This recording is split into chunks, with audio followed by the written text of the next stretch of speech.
if you could give advice to someone considering moving abroad, or someone, a person of color in particular, what would that be?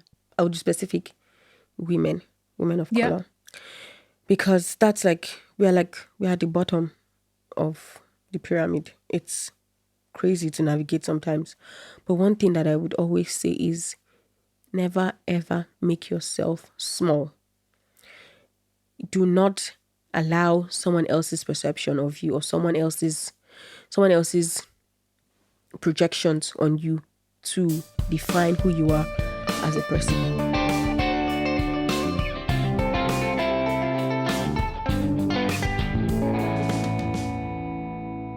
Hey everyone, welcome back to another episode of The Pod Abroad. My name is Paulina de los Santos, and just for some context, I'm an American who has lived in Munich, Germany for the last 8.5 years, and I am having conversations with some good friends from all over the world. We are immigrants here in Germany, and we have stories to share and to tell. And I'm very, very excited today because I'm with a good friend, Omobolanle. You called that nice. Did I say it well? Yeah. Miss Omobolanle, otherwise known as Mo. But I think your full name is absolutely beautiful. Yeah. Yes. What can I say about Mo? How did we meet? It was at our former job, Allianz. It was during the pandemic. Yeah. The thick of it. And what else can I say? So Mo is from Nigeria. She has lived in Germany since 2018. Originally came for a master's program, similar to my story, that you didn't go back. Like, you just ended up here all these years now, like came for the master's and then like have stayed. Built a life and stayed.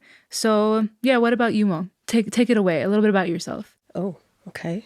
I mean, Power said it. I'm Nigerian and I've been living in Germany for almost 7 years now. I'm currently based in Berlin. I was in Munich for like a year, and it's weird, a little weird to be back. Every time, this is the second time I'm coming back since I left. And we're just like, oh, it's so different from Berlin. It is. Like, Berlin is the ghetto. The ghetto. It is, but it's my ghetto. Oh, exactly. No, true. I love reclaiming that word. Because on a side note, I once lived in Hasenbergl in the north of Munich, and I would commute to Neupellach, and people would be like, "Oh my gosh, like you live in the ghetto and you work in the ghetto," and I'm just like, "Oh my gosh, y'all use that word lightly here in Germany all the time." Yeah, I mean, we lived. I don't know if you remember, we lived in Neupellach also. Yeah, and it was a nice, cool neighborhood. Safe. Yeah, and they love to throw around that word here. So, but like you said, Berlin is your ghetto. Yes. And that it is. Berlin's a vibe, right? Yeah. So different to Munich. I want to kick off this segment by asking you, what was your life like back in Lagos growing up? And then like right before you moved. Give us a picture for anyone listening and like curious about life in Nigeria. Oof, okay. So I'll start from my childhood. Yeah. My childhood was pretty privileged and sheltered. So from when I was little till about 8 or so, my mom and dad were together and everything was fine and all of that. And then when I was 8, they divorced. And that was like the first time I ever had a tiny bit of an idea of what most children or other children went through. I think sometimes till now, when I still say some things amongst our friends, especially my husband and our other friends, Tayo and Tolu, are like, "Oh my God, keep quiet. It doesn't like you don't belong to this category." But the category of what? Of people that have struggle stories back home. So my dad was a very rich man, like a very, very rich man. He has 31 children. Dang. So I remember when you told me that, I was like, what? I think you like whispered it in the office. I was like, what about your siblings, Mo? And you're like, there's 31 of us. Yeah. Cultural difference. Yes. I think every time I say that, people are like, how? I'm like, yeah, we're good. We have a WhatsApp group. We're fine. So love it. We can recognize each other. But from my mom, we have 4. So I have 3 other siblings, an older brother, a younger sister, and a younger brother. And when my mom and dad divorced and we, of course, the norm in Nigeria is that when things like this happen, like 90% of the time, the kids would go with the mom, with their mom. And we went. And for a long while, she and my dad, they were battling it out. And all this time when things were not settled, I just saw a, a different side to Yeah. her. Like she was not the wife of a rich man with multiple house helps, with multiple nannies and people that were constantly around her in the house. She was with my mom and my sister, with her mom, my grandmom, and her sister. But they also had their lives. So as much as they were helping with us, it was all on her with 4 kids. So it was quite a bit. And her strength, her resilience, and my grandmom and my sisters. Like, I think one of the things that really shaped me into who I am is the fact that I was raised by these 3 strong, really strong women. And I say this all the time, I had a really, really different upbringing, right? For example, I rarely got scolded, much alone being beaten. Like it never happened with Is me. that normal in Nigeria? Yeah. Wow. It's a normal thing. And everybody jokes about it, around about it. And it's like, I say it all the time, like we have a generation of adults that are walking around with trauma. And it's just normal. At least thankfully, my generation, our generation, we're doing better with that.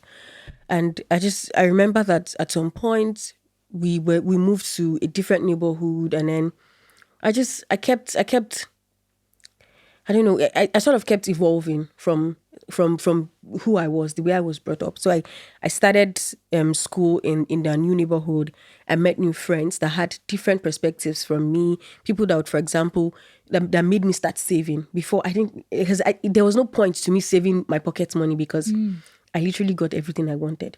And I had my aunt also, who was living in Germany at the time. Yeah, she was living in Germany at the time. And she would bring back almost everything I asked for. Yeah, I was a little spoiled. So then I would save my pocket money and then end up buying CDs, like music CDs and music books or something. I remember the first birthday present I ever bought for Dayo. It was like a really expensive album.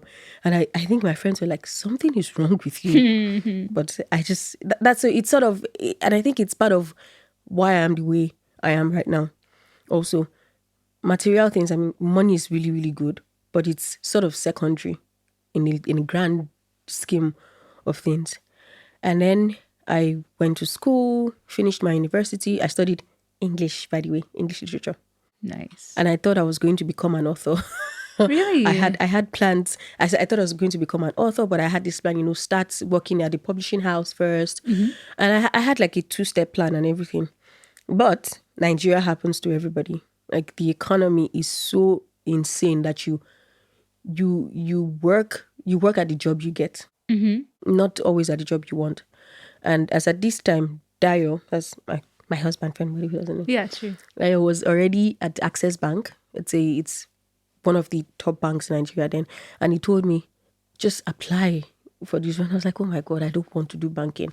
I remember telling my older brother that I was going to do banking, and he was like, why? That's like so different. And at that point, he was trying to push me to do a master's, and I was like, you know what? I think I need a break from reading for now. So work, and then I will think about a master's. So I got into Access Bank, and I worked at Access Bank for about 5 years before I came to Germany. How was life just before I moved? Oof.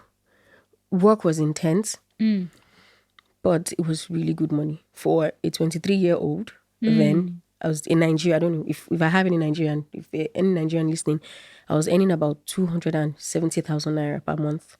I had a car. I was given a car. So it was like the dream. It was the dream job, the dream lifestyle for any 23-year-old. So to be fair, life was really good. Damn, and then you come to Germany. I know. Out of all places. Life was really good. I think the only difference, the only thing that I can say is that even when you have your money and you're fine and everything in Nigeria, there are still some ways that Nigeria would happen to you and your money would not count. For example, you have an accident on the side of the road.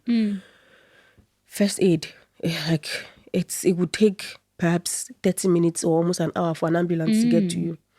Or if the roads are blocked, or if the bad roads are there, it doesn't matter if you drive the most expensive car, you're still on the potholes. Like you're still driving on the potholed road, like any other person.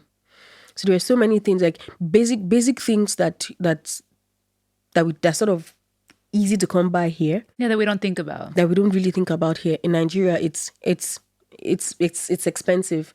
And this is another thing that we thought about there, and I thought about, was that if we were to give our future kids the same level of education that we had growing up, it would be so expensive. We would be able to afford it, but we'll be spending almost every single cent we're earning on school fees. So we thought, you know what, let's try somewhere else. But I was so sure that I was going back to Nigeria, at least for a start, after my master's. Yeah, I think now we think about it, that we just laugh it off. Germany was not on my list. In fact, I had applied to Wasn't Canada. The dream. It wasn't. It was like, and I remember telling Dad, like, I'm not.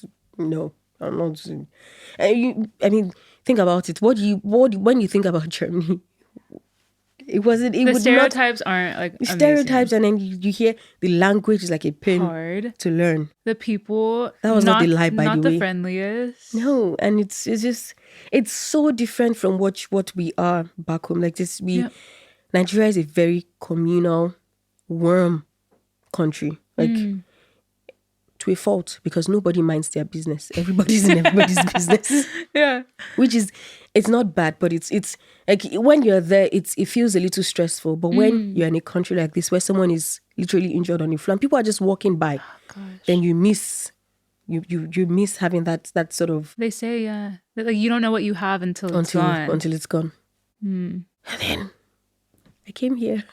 Yeah, and then so. What brought you, like, why Germany? Out of all the European countries, was it like your aunt that was like, hey girl, come, like, study here? What was it about Germany that attracted you all? To be fair, yeah, there wasn't any like rhythm or rhyme behind it. No, I followed a man. Yeah, true. I mean, look where it ended up. Mo is a mother of 2 children, has a loving husband. Yeah.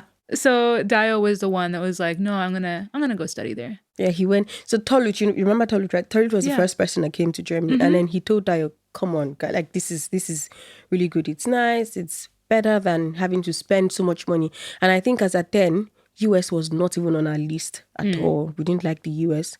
And the UK also, we felt it was way too expensive for the quality that we're going to get. And then Tolut was like, guys, you need to try Germany. And then Dio did, and I was like, okay, fine. I guess I'm following for a man. But it ended up working out well, right? So you guys moved then to, it was Darmstadt, right? Darmstadt for my master's. Yeah. Tell me about your first day. Do you remember, like, how that was? Any feelings? Were you just like, what have I done? Or were you just like, oh, this is cute? Oh, let me see. So I think I got out of the airport at Frankfurt. And we took a train. And on the train, we got on train from the airport, and there were no seats again. And I was like, so I'm going to have to stand for like 40 minutes train ride. And I was like, okay, this is. And then people were staring. Oh my God, people were staring. I'm like, what is going on? Initially, I felt, did I look exhausted? Because I was exhausted. I mean, at the time, I was 3 months pregnant, so I know. It was stressful. It was a really stressful plane ride. Y'all, Mo moved to Germany pregnant. Yeah. And started a master's program. Like, y'all, anything's possible. Like, what's your excuse? Seriously. And I remember thinking, and I was like, oh yeah, it's normal. I was like, okay. So for how sad? I was like, yeah, it's normal. I was like the normal. Germans, just stare. yeah, they stare. Like, people stare. And like, what do you do? And I was like, you stare back. I was like, oh, okay. I mean, I'm fine with staring back anyway. Not just stare back, I would mean mug you. Yeah. And that's what I do now. Like, you stare at me and I'm like, Like, it's so bad that sometimes when someone starts it and the person has stopped, I'm still looking at the person. And then they just turn and see that I'm looking, and they're like, yeah, I beat you. It's like, 2 can play this game, this staring game. I've done that too several times now. I like went years of like feeling insecure about people staring for whatever reason, and you'll never understand the reason, right? No. Like, they don't say anything, they just very clearly stare at you on the bus, like, or on the U-Bahn. And like, after I think like 2 years, I was like, you know what, I'm gonna stare back. Yeah, I'm gonna look straight in their eyes and stare back. And oftentimes I see them like Oh. Yes, And I'm like, oh, that's exactly. wild that this is like unconscious. Like for you, like you didn't even realize that you're like really like eyeing me down until I give you a taste of your own Medicine. medicine. And honestly, this is really bad, but I think I've sort of fallen into that category. I stare also. Girl, no. Oh my gosh. The Germans are gonna love that. You've integrated. I stare. But of course I don't do it like the Yeah. yeah, I just look and like, okay. And then I'm just I move on. Oh, But that was the first day. But I think I was just it was I don't know, I was a little overwhelmed and I was tired and I nothing really registered. yeah. But I remember really, really, really clearly that the first thing was like, oh my God, they're staring so much. Mm. And then I was like, why? Oh. But that was my first day. So fast forward then a few months in, and I mean, you're going through pregnancy in a foreign country, which was crazy, right? Yeah. Unexpected. That was not planned. Like to be pregnant in Germany. No.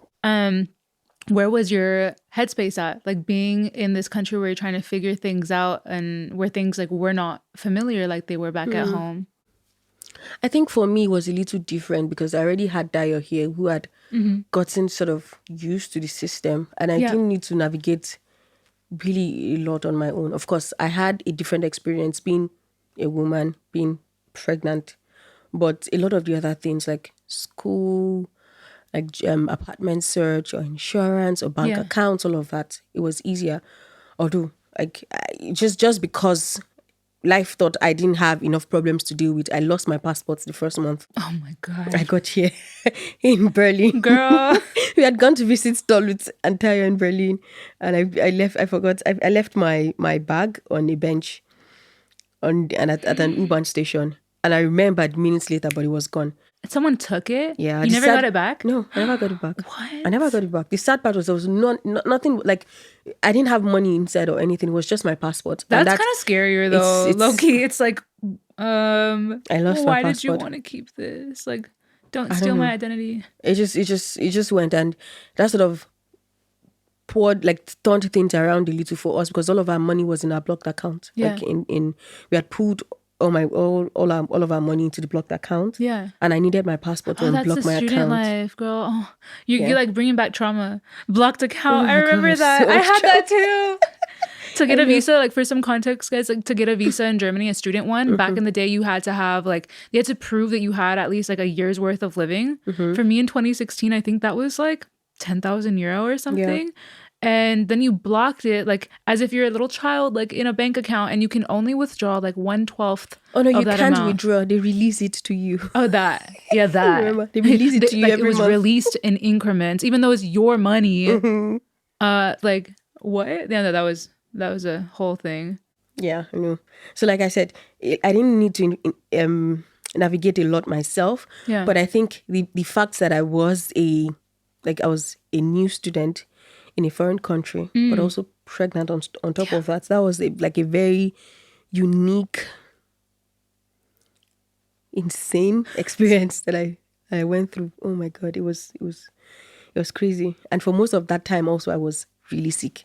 So it was, I think everything is a blow. I feel like this is intentional because your mind just plays tricks with you so that you can forget all of that, all the craziness. Like when you're going through things in the thick of it, it's like, oh my God, I'm going to die today. True. Like this is overwhelming. I can't Think and of then anything else. Yeah, and then you go back and then there are a few memories would stand out, but everything else would be like a blur. To you sometimes, at least for me, I remember the feeling. I remember whatever intense feeling I was feeling as at that time, or like I have some very strong memories or some things that are associated with a few things, but some of like the some details are usually very fuzzy until like start speaking about it, and then I oh yeah, this happened. Damn, this I went happened. through that. They say that like we only remember the impactful stuff that's like like major extremes, like either like absolutely horrible or like just the most incredible days, but that like the struggle, kind of the day-to-day struggle in between, we kind of block out. Like the normal. We just block out. The normal in between is just, and that's actually the core part, like the normal, Yeah. because it's not normal to have like extremely highs or extreme lows all the time. Like that normal part, the one that keeps us sane. We just blank out. It's like a defense mechanism. That's like life in Germany, right? Like, Oh, it's like let's you just like need it. forget all of those struggles. Yeah. Um, on another note, I wanted to ask, are there any stereotypes that you had about Germany or like that Nigerians in general might have about Germany, and were any of them true? I think the language. Yeah, Oh of it my being god, hard. Everyone told you like, "Oh, it's hard, it's hard." it's very hard. And then And it was. It there's the is. way it sounds also. And I remember back in Nigeria, be like, yeah, this can't be real. I mean, Duolingo is different because Duolingo is not real. Like No, it's like the it's a computer. cat Yeah, crosses the no, road no, that's in a not red it. car. Nine. This is die Katze. That's Yeah. you don't Duolingo doesn't do that. Duolingo Yeah. would be like Katze. Yeah. Nine. No, but that part was like it hit me how what's the word, how intense Yeah. Yeah. language is. And then I think like as English speakers as well, I think it's I mean it's the same, sorry, for Mm. any person leaving their country and coming to Germany, like being able to navigate everything in your own home country is just so much easier Yeah, you go to the than supermarket, you can read labels. yeah. Like the simple things, right? I remember like I think I've cried from like having to call like the Wi-Fi like provider, my internet provider, and like like something so ridiculously simple that like the call just like didn't go well. Yeah, And then you just crying and you're just like, "Oh, this would have been so easy back back in my home. home country." I know. Right? That happened quite a bit. Like I don't even want to go into the trauma that we've had with internet providers in Germany. Every single one of them, there's none that I trust. There's Yeah. just Yeah. No, I've no. I've struck a note there. I can see, right? Yeah. I want to move into another segment talking about you building a life abroad, because that's kind of how you came about, right? Like it started off as a master's, and then now you've literally built a life here in Germany and like became a mother abroad as well. I mean, becoming a mother in general is something very challenging and Yeah. beautiful, but for people literally living in their home countries, it's a challenge. And then you've had one too, abroad in a foreign country. So I wanted to start off with asking, what has it been like to raise two children in Germany away from your culture and yeah, where you're from? Oh my god. It's been chaotic, beautiful, intense, really, really eye-opening, Yeah. and just so full. I think like that's how I can describe it. It's like every moment is full. There is nothing. No silence. There's no silence. One alone is a handful, but two is madness. Like it's chaotic madness, but it's been really challenging, especially like no help. Yeah. It's crazy, That's and a cultural difference as we well, we right? we had to grow up so quickly on our own. Before we had Denny, Dio hadn't like I don't think he had ever held a newborn ever. But he didn't have the stress. And I think I remember he was telling me like, oh my God, he looks like a small piece of yam. Like he's so tiny. Oh, But he I had love to the comparison. Little yam. it was like a little piece of yam. That's because then he was a very small baby. He was Yeah. really small. And I remember the month that then he was born, that was when he was finishing his master thesis. And in the middle of the night, he was feeding him while he was typing his thesis and running simulations of his, because he studied economics. And of course, a lot of this fell on him because I was really sick Yeah. after. So it was, oh my God, I really can't quantify it. With Rolla, it got a little bit easier because, as initially, with Danny, we were broke students. And with Rolla, it was a little easier. I was able to take a year off work. Working professionals. Yeah, by then, both of us were like working full time. And I was able to take a year off. We had more money to do things, like we could get extra help in terms of like cleaning the house, outsourcing food, things Yeah. like that. It made things a little easier. But at the beginning with Denny, just when it was just Denny, it was really hard. I mean, you know how our lives were in Munich. Yeah. Munich was, oh my God, it was a very stressful time. Yeah. Remember how sometimes I had to wake up, I'd be at the office at 6 a.m. because I know I needed to leave around 2, 3 to pick him up. Yeah. So that's how we used to, we were literally trying to sync our time. So whoever drops him off in the morning, works a little late. Whoever is picking him up in the afternoon has to go to the office really early. And that was like Monday to Friday. And if you remember, the only kindergarten we could find was the one close to the office. So we literally had to commute 1 hour one way every single day, one way. So on days that we didn't, and then after COVID, when we were all working from home, it was hell because it was one way to Kita, back home, one way back home. And then in the afternoon, one way to go pick to Schwabing. It was in Schwabing. And then, so. On the topic, I think, of community and cultural differences, I know briefly you had mentioned about the culture of community and how you were shaped by your mom and sister and how they shaped you into the person who you are today. How have you found, raising your children here in Germany then? Have you found your community in a different way? How is that different to like raising a child in Lagos? Yeah, absolutely. It's definitely different. I mean, everything here is on you. I think for briefly last year we had a babysitter and it sort of relieved us a little, but that's also so difficult to find. And the last one, it took us like 4 months to find her. So I was not interested in going through that circle of finding someone only for the person to leave after 3 months and then introducing the kids to someone else. So we just let go. But we found our community. We got lucky with Berlin. Berlin was really, that's what I said. It's my ghetto. It's where everything first fell into place for us, right? Like Tolut and Tayo were there already, so it was like, okay, really perfect. Like a ready-made friend for Denny in Jamil. And then when we moved to our complex, it was a really nice place. And we also met one of my closest friends today. I met her there. And then things like we could see the difference between our lives then and here. I mean, here also, you guys were, whenever you could, you Rez and Dale, you always helped. But it's different from having someone who lives literally just right across there from you. And then I can just say, oh, Chipo, and something is up. Can I bring the kids over to you? And she says, oh yeah, absolutely. And the same thing for her also. And that has really, really helped with the way we've managed to raise them. And for Denny especially, we try to spend as much time as we can with them told outside short visits. So we're always, if it's weekends over at our place or weekends over at their place, so the kids have a lot of time to bond, and then they happen to go to the same school. So it's do you remember earlier in the living when he said my brother? Yes. Everybody who listens, you think I have 3 children. Jamil they call themselves, Jamil calls himself baby number 1, then he's baby number 2, and Rolla is baby number 3. Yeah. So that's how close they are. That's how close they are. With your neighbors. Thankfully we have found that not everybody's really lucky to get that. But our community is very small, but I like it that small and it works.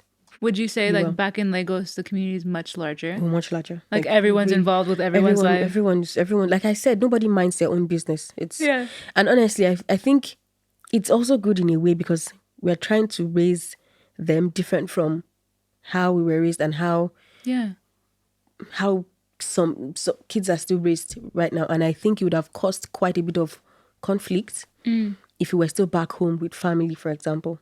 So it was good. Just like when we had them, it was difficult, but it was nice that we had each other to figure out all of that on our own without any outside influence, without anybody saying, oh no, you're doing it wrong. This is how it should be done.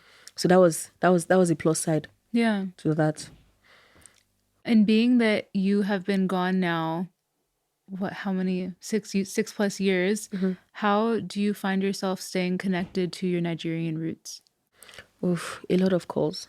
Yeah. Oh my God, a lot of calls, and the kids they're used to it also. Like they all know they know their cousins. Like it's so we try that one we're very intentional about it, so they know all of their omas and opas, and then their cousins and their aunties and uncles. If you ask Denny, he would list everybody out for you.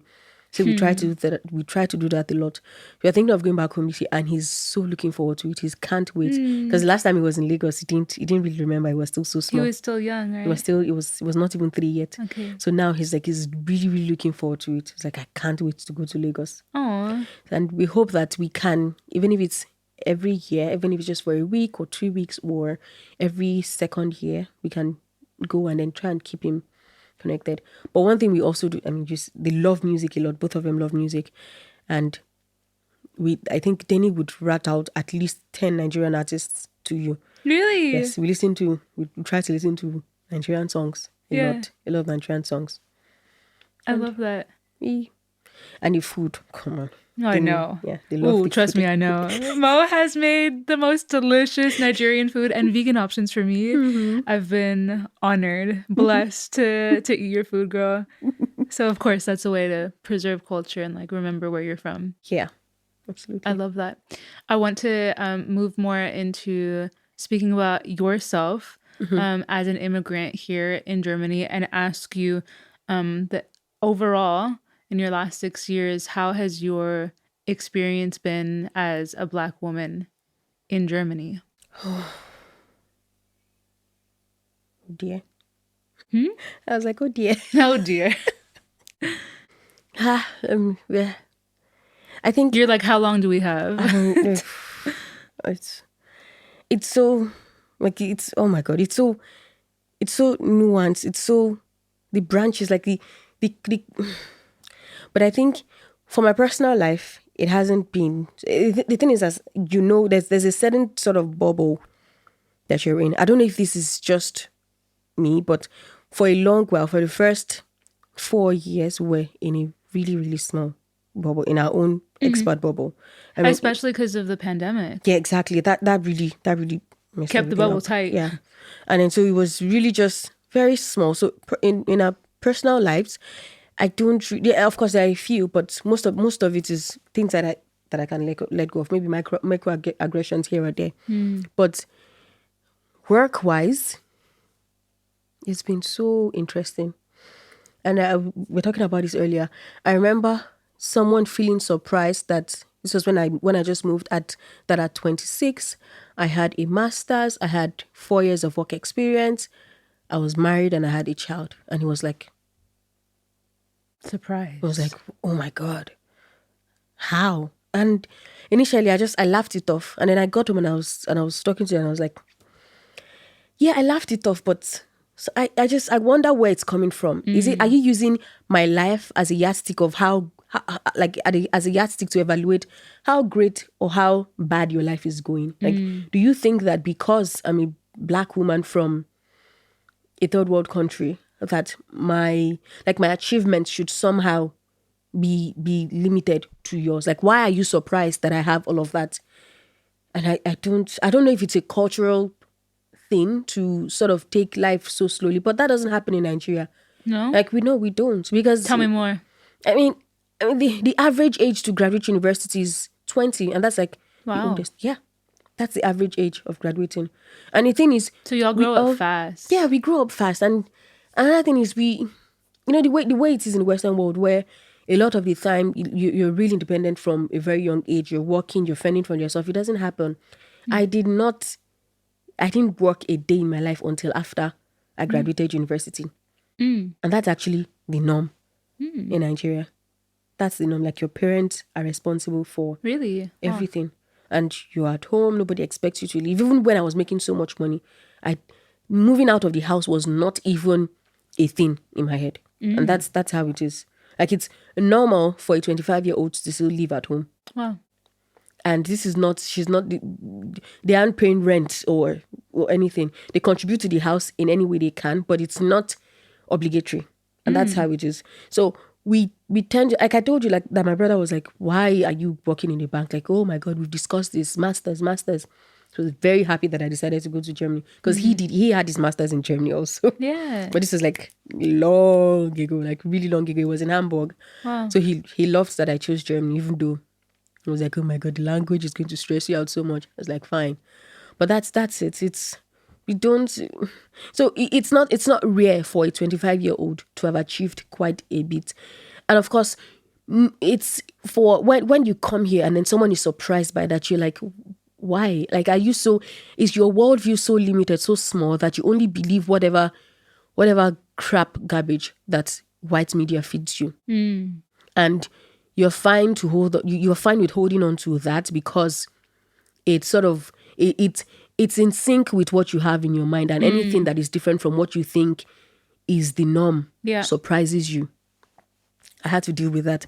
And I also have had to deal with, oh my God. Recently, I got feedback from work about being too direct. And when I had asked for actual instances, you could tell that it wasn't even about, the content or the context, but this rhetoric of Black women being aggressive because we are strong, because we know our minds, because we know who we are. I didn't even know that was a thing until I moved to Germany. Crazy. So many things that have happened, like so many, when it doesn't even register to you that you're Black or that you're different until you come to an environment like this. And suddenly you feel like, the different one out.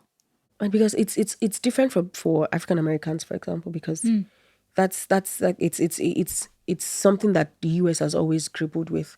But when you come from Nigeria, when you come from a place like Nigeria, Ghana, or whatever African country, it really hits you. Because that's the first time in your life that you're ever a minority. That you're different. And you're felt to, and you're made to feel like you are a minority and that you're different. And your difference, most of the time, is not seen as a normal thing. It's made to, you're made to feel less than.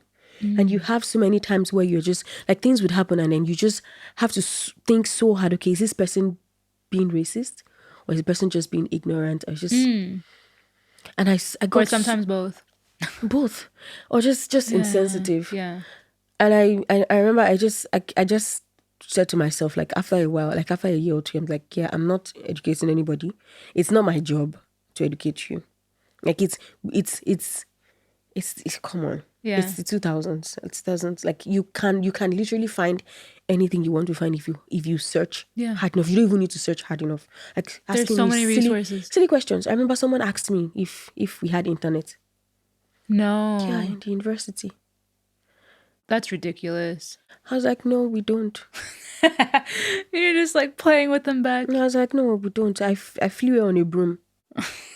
I remember someone in class, they were like, oh yeah, we should educate. I was like, absolutely not. You don't tell me how to react to things like that. I mean, to be fair, I know that sometimes I can be a bit intense, especially when it's something really close to my heart, like things like this, like race topics about women, feminism, all of that. But there are some times when I just like, I'm not in the business of helping you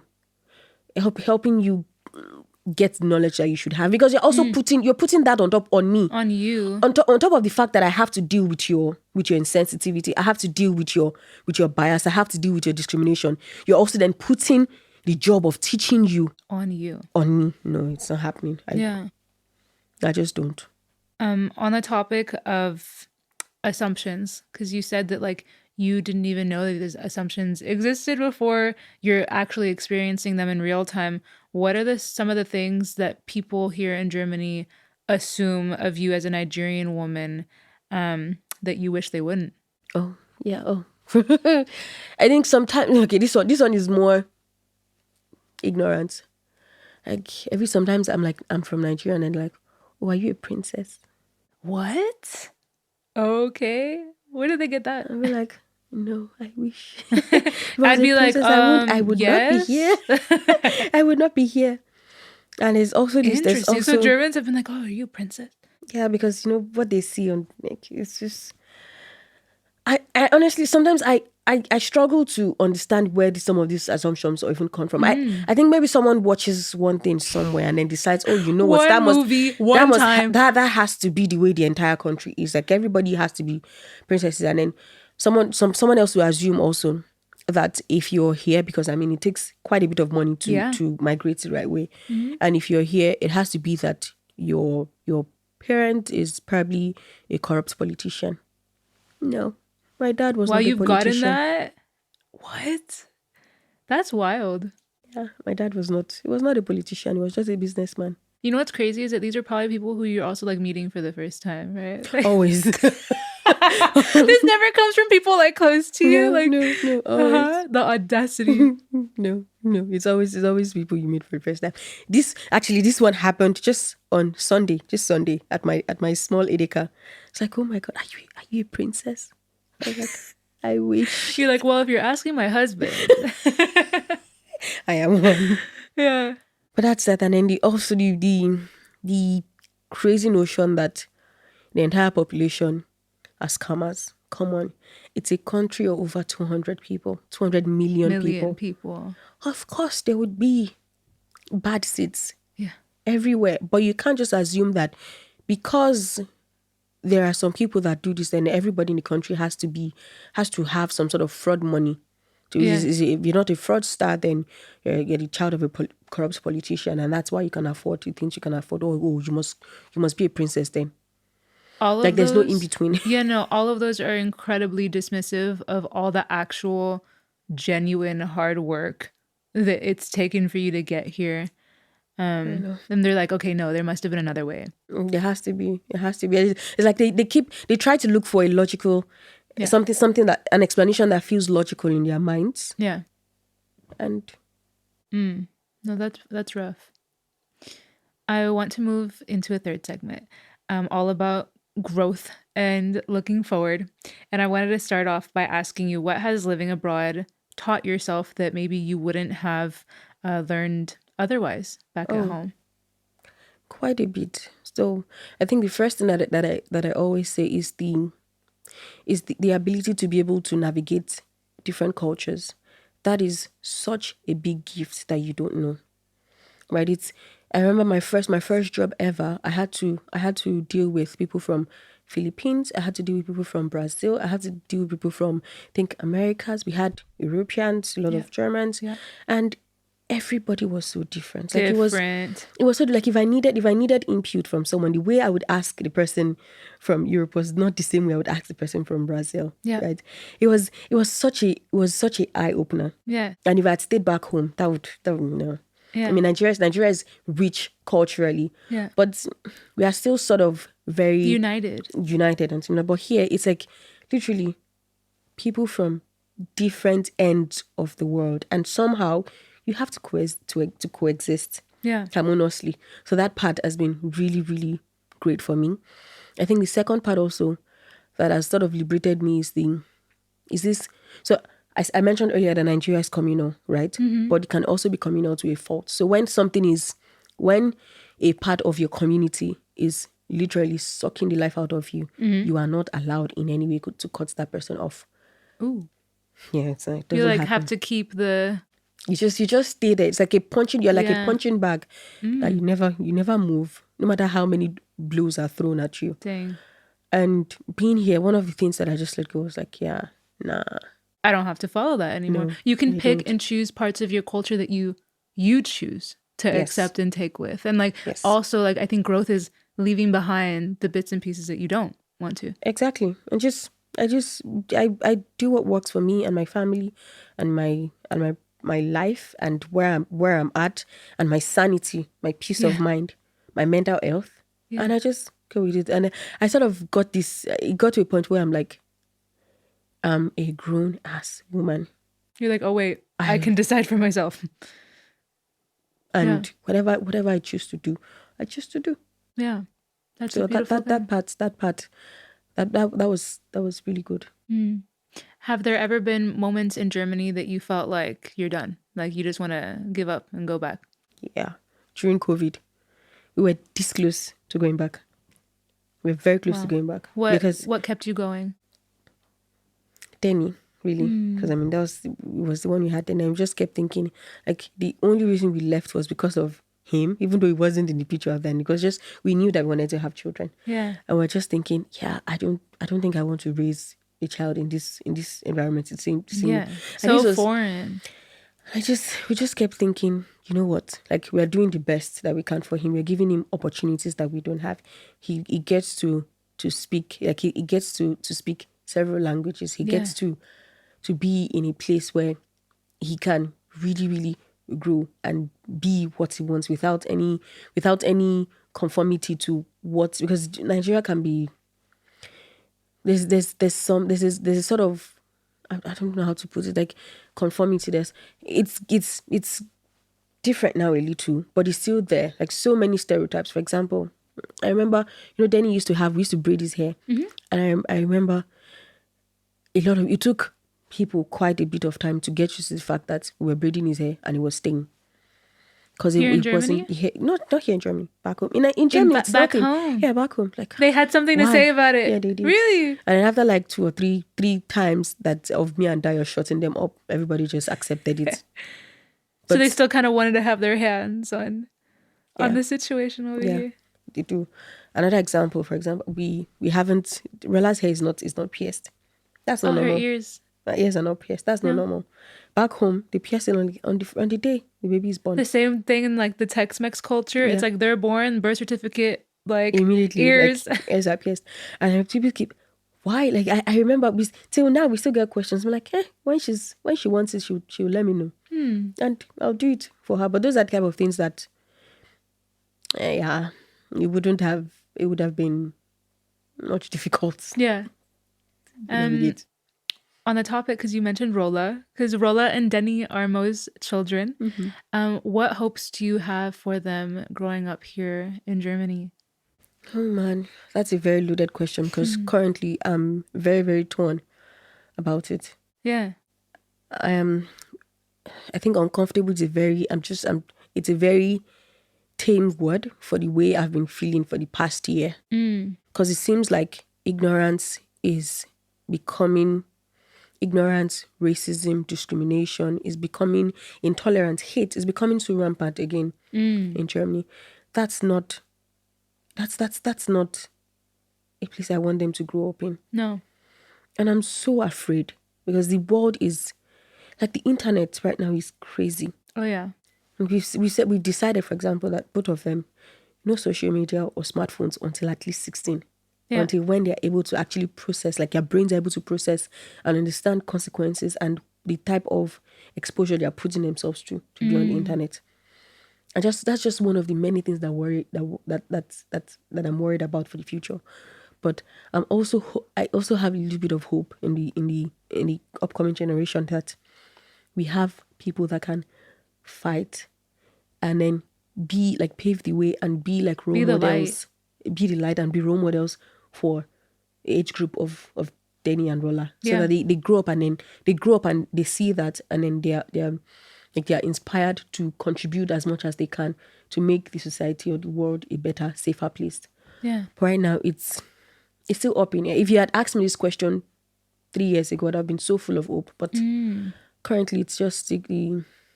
I feel that. I mean, it's a reflection upon also the US, like down, everywhere. The garbage fire that's like downturning, like and spiraling down. It feels like it's everywhere in the world. Yeah. So, and what's hard to hear about that is the fact that you live in Berlin, which has this, like, from the outside, everyone has this perception of Berlin to be like this, like, I don't know, incredible place. It's just like a blanket of tolerance and diversity and exception, like, but yet there's still so my first ever experience there's still a lot to go with actual racism was in Berlin.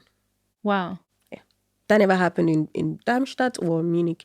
It was in Berlin, and Berlin is it's supposed to be the place. But then the thing is, it's a huge city, and then we're surrounded by Brandenburg.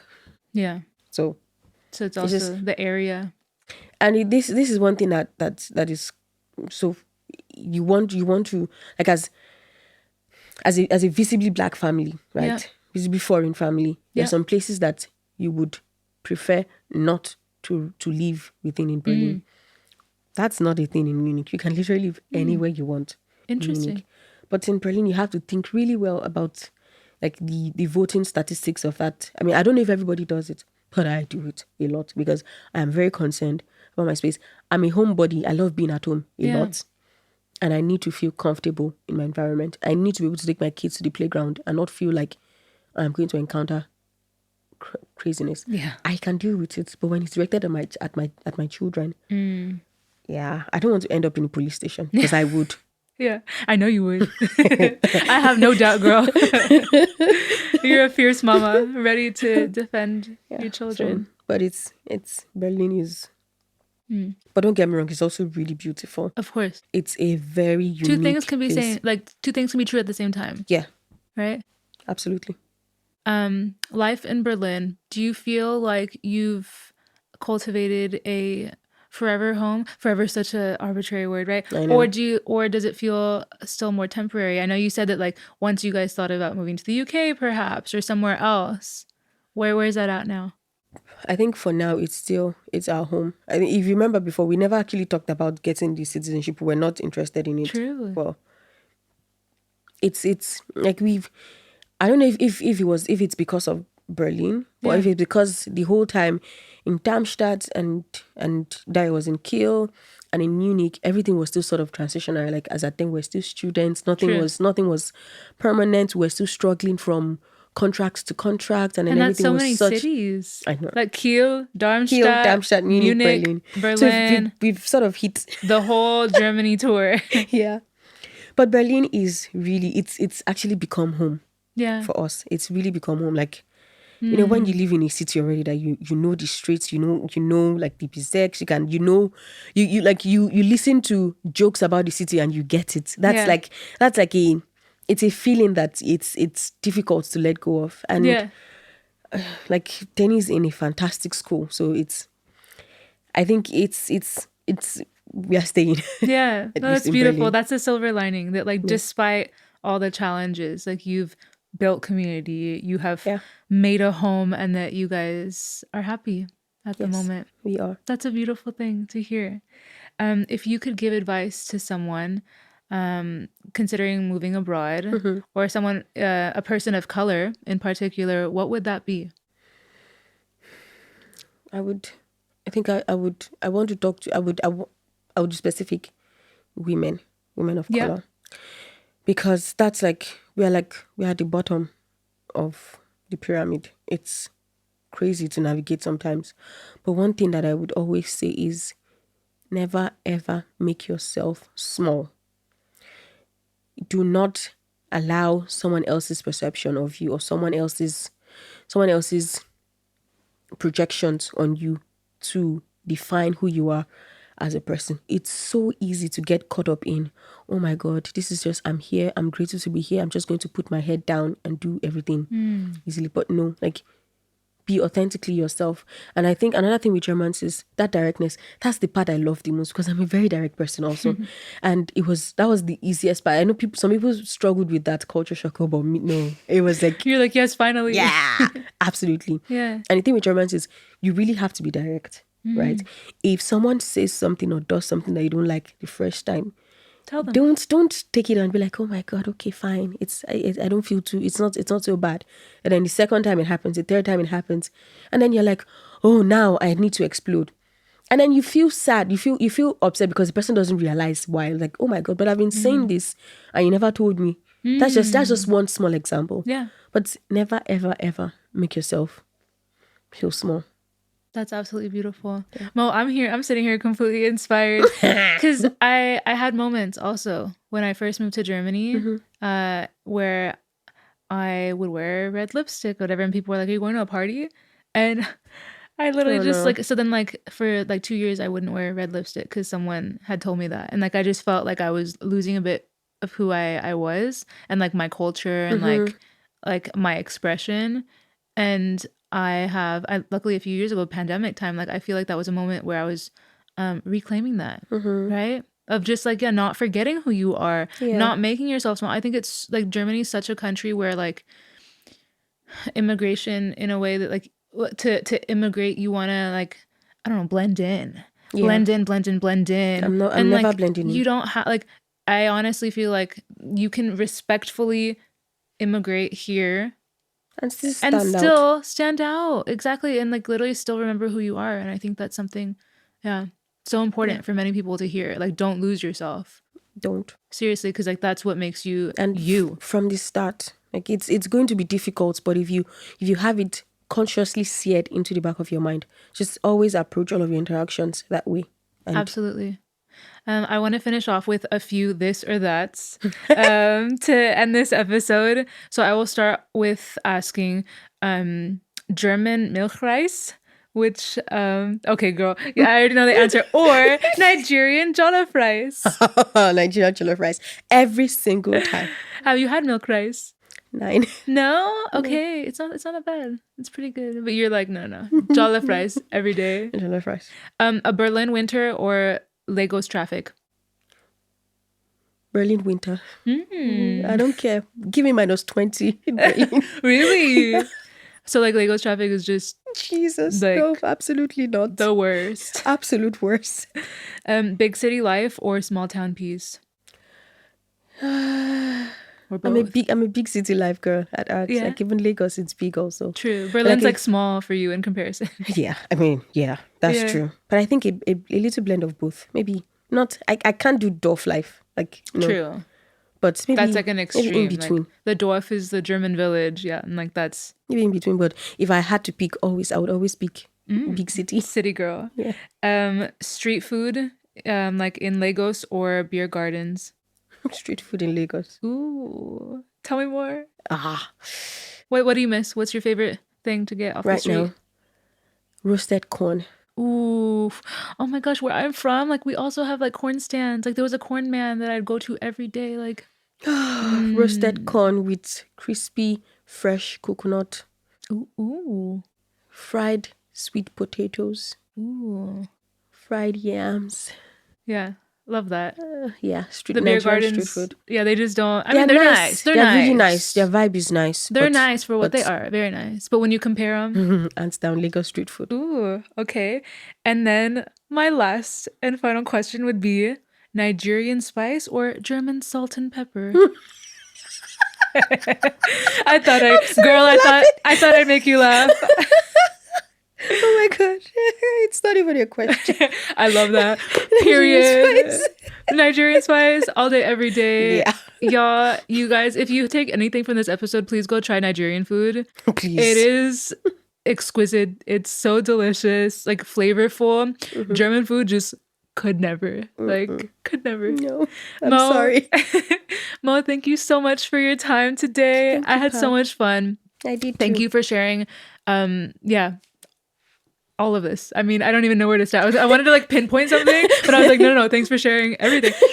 No, but really, it was beautiful. I felt like your heart opened up a bit. I always feel privileged to hear you speak, girl. I always learn so much from you. And I want to continue learning from you in our beautiful friendship. Thank you. Cheers to that. I love you, girl. Oh, I love you too, Mo. And thanks everyone for listening. And yeah, we will catch you next week. The Pod Abroad's video, audio, and music is produced and edited by Tim Teherne. Make sure to give us a follow and leave a comment if you like this episode.